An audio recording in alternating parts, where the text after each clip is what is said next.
ভাই যে আপনার ইউটিউবে দেখেন যে লেদার পাপ্পু লেগে সার্চ দেন লেদার পাপ্পু বুঝছেন? আর এখানে কিসের ভিড় ভাই এত? আপনি বলতে পারেন আপনি কেন আসছেন? ভিডিও করেন এই যে দক্ষতা আইটি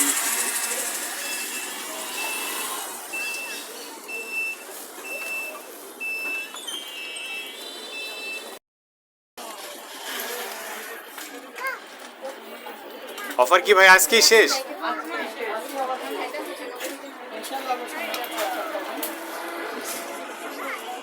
ভাই আরেকটা ব্যাগ যে লাগে দুইটা একজন আরেকটা একজনের তো না দিছি ভাই পাইছি অবশেষে 1 ঘন্টা পরে।